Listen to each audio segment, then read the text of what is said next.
उड़ी बाबा भैया आ गए हम लोग। यही काजल निवास है, यही जे काजल के बियाह भइल बा। गेट खोलो, रंग लगाओ।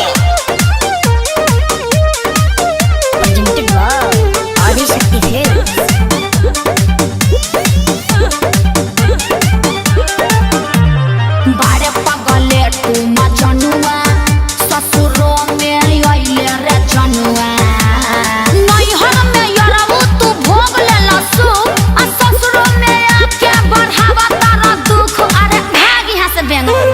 बारे पगले तू मजनुआ ससुरो में आइले रे जनुआ गाड़ी दे दम तो के छातल छातल। चल निकल।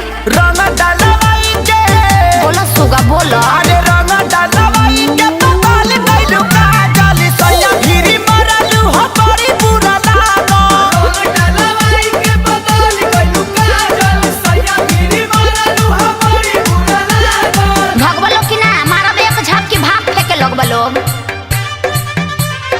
बड़ी बुरा लागो, बड़ी बुरा लागो।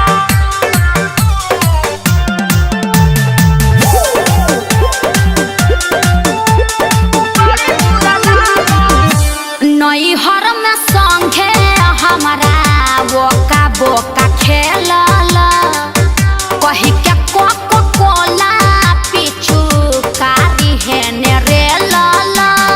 और होली में चौपन रंगावले रहलू हो क्या साथी बाती रंगावली बुकिरिया खइले रहू हो।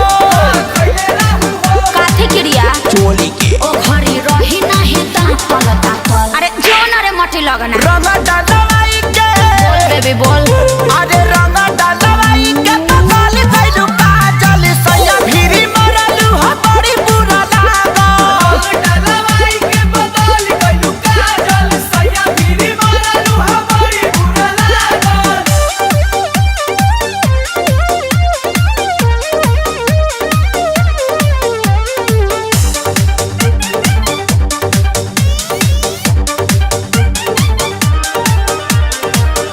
रोवल गावल बंद कर निकना हिलागे करतई नसलटी बड़ भक्तरू के आगे।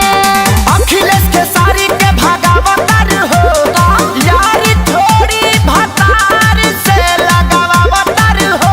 हाँ तो सेनुर डलले उ तो लगैब तू आ पाई तू पेन्ही अइला फाटल फाटल। मोहतरमा ये पैसन है हमरो के मारतिया बनरी। अब पीएम हो क्या भाग। अरे रंग डालवाई के खाली बोलोगे बे।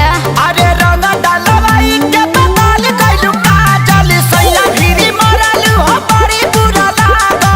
रंग डालवाई के पताल अरे बाबा आ भाई आ बाबा रे जा जा मोरत मुआ दब तहन लोग के रंग लगैब लोग। भैया चला वाला रे भांज देलस, बर्तन जैसन माज देलस। ये टेम्पू वाला डाना डी छपरा चलबो।